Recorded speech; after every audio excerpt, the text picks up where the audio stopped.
Today I'm going to be talking about all the different platforms to search for homes when you're buying a house.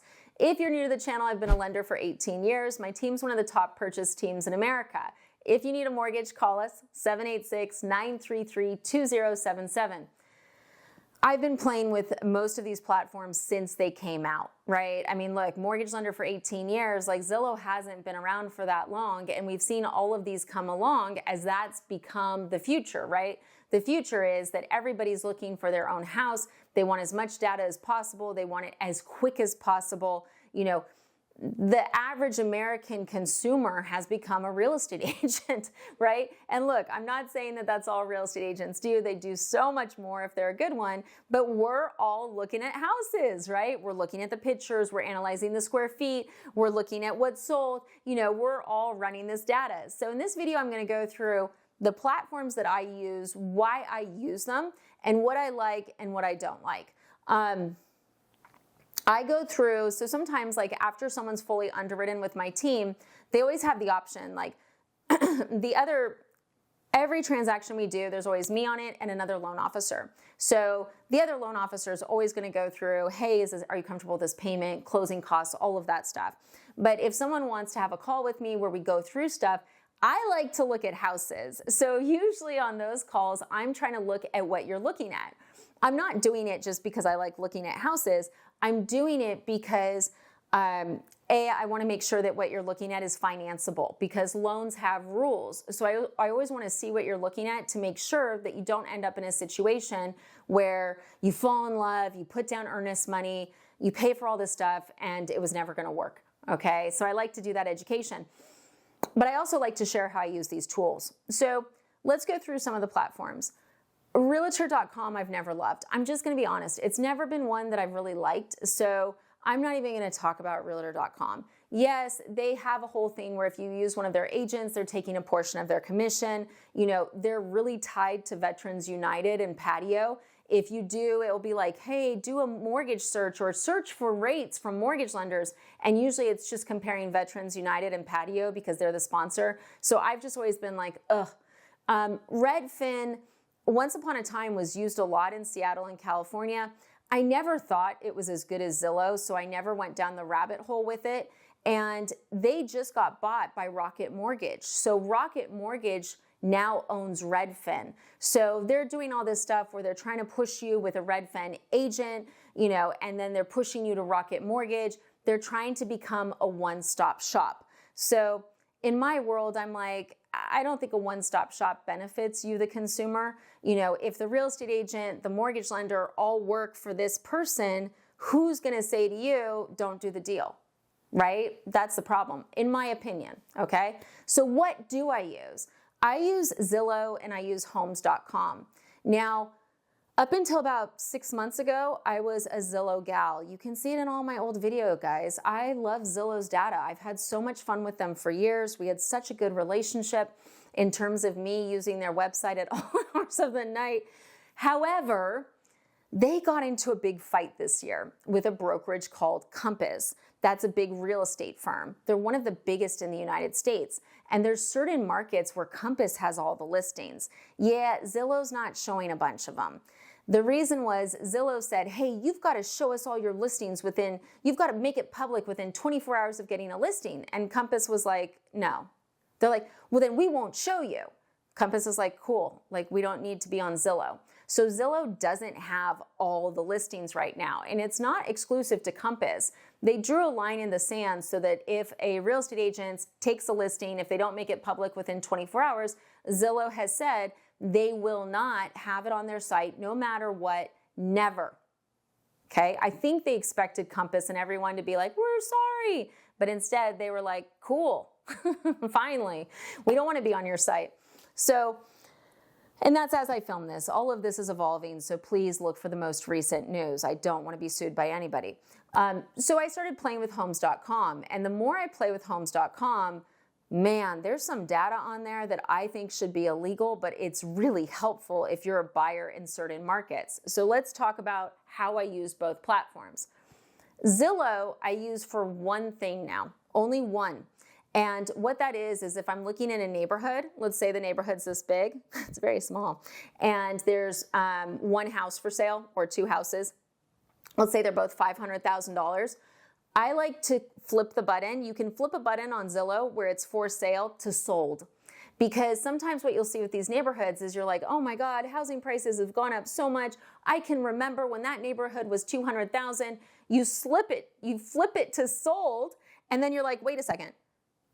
Nothing in this neighborhood has ever sold over 200. Where are they getting 500? There's a gnat in the room. They're just making it up, right? And we see that in certain parts of the country where sellers are literally just making up crazy prices and seeing if anyone will pay it. So I really like Zillow for that. I like the flip from for sale to sold to see if the sellers, even in the ballpark, or if they are playing fantasy math, right? I also like it with investors because you can flip it to for rent as well. So if you're looking at a market and you're like, I don't know, like what would the houses rent for? Click the button to for rent. Keep it on that neighborhood map and you can get a very good idea. That is what I like Zillow for. I think, the Compass thing's one issue. Also, with their Premier Agent program, I don't think they're clear enough about telling you guys that if you click a button on that site and it says Premier Agent, top Zillow, those agents are giving up a big portion of their commission in order for you to get connected with them. And since we're in the era where you're supposed to negotiate the commission with the real estate agent, the fact that you aren't told blatantly that Zillow's taking 30 to 44% of the real estate agent's commission because you clicked a button, that bothers me. Also there's been stuff in the news about how if you click that button, you're working with that agent, they have to push you to Zillow Mortgage. If they don't get enough people who talk to Zillow Mortgage, they don't get leads. So they're pushing people to Zillow Mortgage as well. I don't like that. This is a newer business model for them over the last few years that it's gotten aggressive like this. But until it's more transparent with you, like careful clicking buttons, guys. You want a real estate agent that's going to work for you. And a lot of the times the agents that are willing to give up half of their paycheck because someone clicked a button, it's not the best agents in the market, okay? It's that simple. So let's talk about homes.com and why that's what I'm using the most. It's a little glitchy, guys. I'm gonna be honest. So if you're on it and you're like, oh, it's glitchy, Jen, it's glitchy. Not always. And I think the glitchiness is worth it for two reasons. Number one, the pictures. With Zillow, if they have a showcase listing, I don't know about you guys, but seeing those pictures is impossible. They're like moving. There's like all this stuff that's just disconcerting. I can't get a straight view. Homes doesn't have any of that nonsense. So if I'm going through pictures, I do like Homes better. I also like that Homes makes it really clear what the seller is trying to get per square foot. They have that at the top. They're doing XYZ per square foot. If you ultimately start to look at what has sold around the area, knowing what the cost per square foot that it's sold at is very helpful. So having the math be easy, I like it. Here's why I really like it. I don't know how long this feature is going to last. I think it should be illegal. It's crazy to me. And this is not in every state, but it's in a lot of states. So Florida, California, it's really wild. But if you're looking at a house on homes.com, keep on scrolling, okay? And they're gonna have property history. You can literally click on the grant deeds that show you who the seller was, who the buyer was, and it gets worse. This is where it's like, what?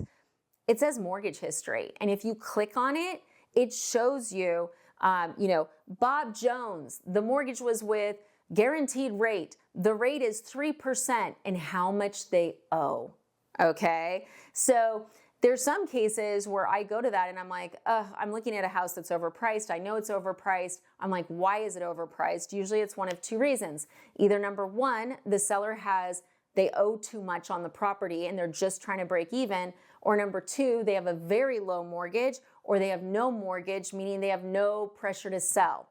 Homes delivers that to me on a platter. And I love looking at it. It's something that I've done with clients where we'll look at it and we'll go, okay, this is why they're asking that price, because we're trying to figure out like, hey, the house across the street that's exactly the same sold for $50,000 less and it's nicer. Why is this house priced like this? And it could be because of how much the seller owes. okay?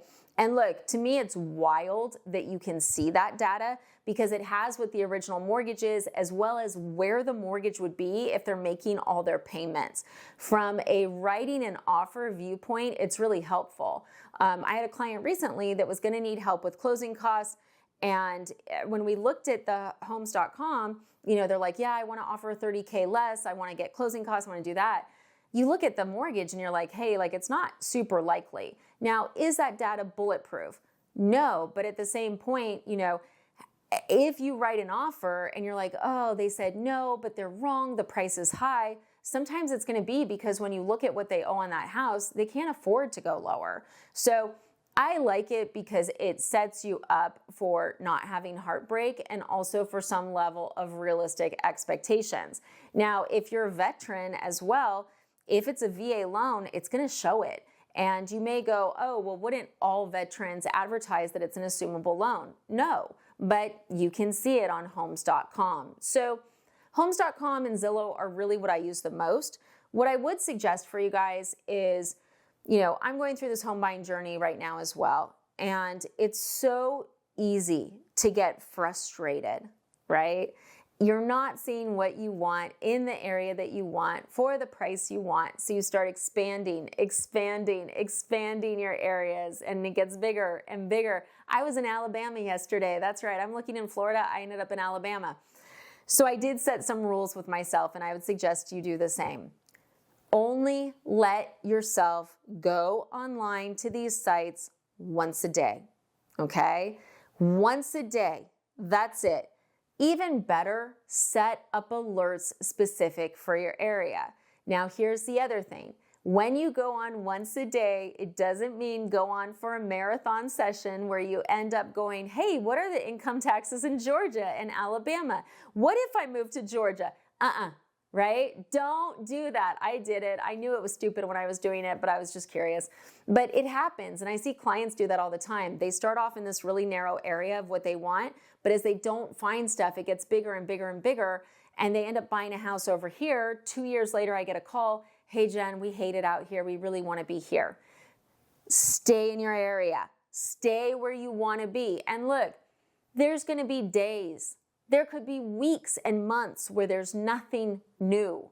But the way that you avoid regretting the house that you buy is by staying true to your intentions. So if you're in this journey and you're like, I don't even know what my intentions are, write it down. How many bedrooms? How many bathrooms? Where do you want this house? What are your deal breakers, right? Like, we had to do that recently because I was getting a little wild because buying a house can be emotional, and a lot of times you just want to be done. Anyone feel like that? I feel like that all the time. So, we had to put some deal breakers in. Like, the main bedroom needs a bathtub, and it needs to be a good bathtub because I like baths. And I was looking at houses where there were only showers, and I was like, well, I could put a kiddie pool in the backyard, like put some Mr. Bubble in the hose. Like, it was getting desperado, and it's just stupid. So don't make that mistake. Set up your intention for what you want. If you need a 3-bedroom for your family, do not look at 2 bedrooms and go, bunk beds are so much nicer these days.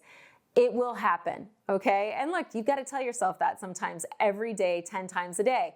I'm doing it right now. There's a plan for me. There's a plan for where I live. Everything comes in due time, okay? The right house always comes. So I hope this video is helpful, but those are the platforms I use and why.